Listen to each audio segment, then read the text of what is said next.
And we're going to talk about how he can mentor and how he got to where he is with his support, his motivation, how he's investing back, loving and educating. So without any further ado, I am just so happy. I have this ram in the bush, Mr. Eddy Martin. There's somebody else named Eddy Martin. We're going to talk about that. Welcome. Thank you, sir. Oh my goodness, you said I can hug you. Let me hug you. Good. Oh, gleefully yours, Mr. Worbbbler. But you know what? Before we get into your professional career, number one, you need to add model to it. Oh. Because you're absolutely gorgeous. Oh, thank you. Thank you. But I want to get to the substance, your parents, your roots. What is it that you love doing so much that you would do it even if you didn't get paid? And like I tell the audience, you've been doing this since you're about 6 or 7 years old. That's right.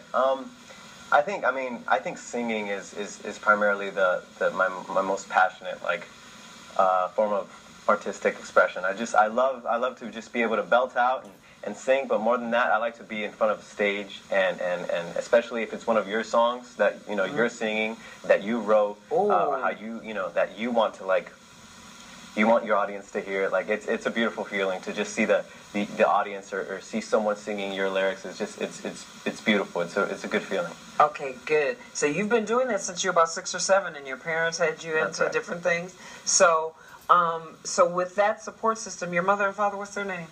It's Enrique and Rosario. Okay, there you go. I love to give that talent of that support system there. So Enrique and Rosario. So where are you from? My parents are from Guadalajara, Mexico. I was born here. I was born in Rancho Cucamonga. Oh, okay. So you're first generation. You are first generation. Is that how it works? I mean, I was born here. They were born in Mexico. Yes. So you're first. They say a true Californian is third generation. Oh, I see. Yeah, so you're not quite there yet. Yeah, so you're first right now, and I know I'm not. I have 2 children that were born here. That's first generation. So your support system obviously was your parents. Do you have a singing or vocal coach that you want to give shout out to or anything? Well, I think I learned a lot of my vocals and my training through just my dad. Even though he wasn't a vocalist, he really pushed me to just practice, and he had a good ear for music, although he can't sing. But he trained me just very, very, very. He wasn't strict, but he was very dedicated to giving me a lot of time. And it was all voluntary. I wanted to do it as a kid. I wanted to learn. I wanted to be a star. Good. But he wanted me to just really be dedicated, and he really put a lot of effort into training my vocals. Well, Venus and Serena's father, I don't think he played tennis. That's crazy. And he coached. And the way he coached, he put signs different places, positive quotes. And he said, hit towards, beauty, hit towards this. And he would just read and research. So sometimes you don't have to be that to teach it. That's great. Yeah, my dad taught me. So that is perfect. He didn't even know. That's perfect. So thank you, Mom and Dad. Thank you. Help your child tap into their inner smile. Now, when we're going to talk about, that was the S in support, that support system, your motivation. You just had that passion for singing from the beginning then, right? Yeah, it was, I'll tell you the story. It was a talent show in a community. It was a community talent show. And my older sister, she was going to play the piano. She was going to be Arlene. I mean, she's Arlene. She was going to be playing the piano. And I wanted just to participate and be on stage. And when I went up on stage, I fell in love with it. I fell in love with the applause, the ambiance, the just the feeling of being up on stage. Oh. And there began my motivation to continue doing this, especially because I won. I won first place. How old were you? I was 6 years old. And how old was your sister? She was 9. Oh my gosh! Yeah. I got chills right now. So there, I knew that's what I wanted to do. And you know why they applauded? It was not your you probably came out looking so cute, and they were just. And then when you heard that just brought the talent out, that support there. I mean, just like right now, I could just put you out there and go boom, this model. But so investing back now that what have you done now with your talent and singing? Kind of give me a little bio here. And then tell me what you're doing to give back, because you're given this talent, not to keep for yourself, but to share and to give back. So go ahead and tell me what you've done. And I think to give back, I have a little sister now, and she looks up to me a lot. And how old is she? And she's She's about to be 15. Oh, yes. Yeah, so us Latinos, we do the quinceañera thing. Oh, yes. So we're organizing that right now. It's a mess. It's almost like planning a wedding. But she is, I'm her role model, and I'm so excited to just set a good example and teaching her everything I know, because she looks up to me and she wants to be like me. So I try and give her as much advice and as much lessons and training that I can give her. So what are you on now? What have you done? What have you done? You said something about GLEE. You were in GLEE and That's right. a Warbler. Yeah, so singing has opened a lot of doors for me. I got an agent and I got a manager all through singing, and it's been a great rocky up and down career.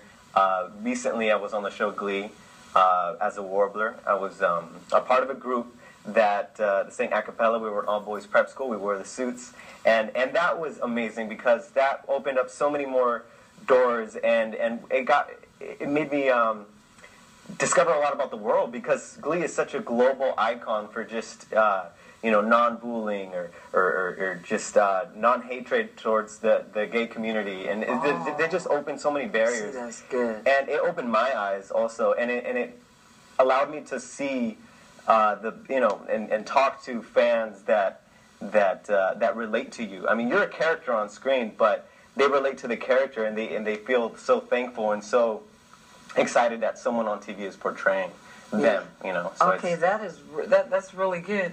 And you said you were on something else with SIAC. Oh, that's right. When I was younger, my very first acting gig. Listen, younger.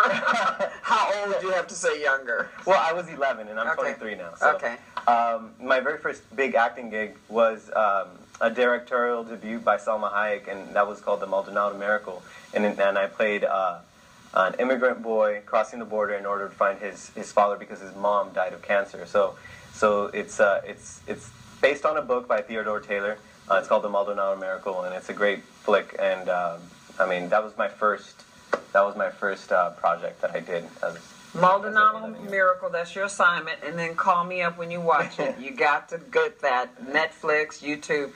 You got to go way back to get me as Zach's mom on Power Rangers. See, I did a little thing there. I was his mom, so just do his mom on Parents' Day. Those little things. I never have been into TV. That was just for my resume. But when you said that, it made me think. And guess what? My son pulled it up on YouTube, and I was just going like this, like, oh no! I didn't know they keep everything like forever. They archive. You remember when Zach, Power Rangers, you're probably too young to even remember. No, I remember Power Rangers. This is when Zach was black.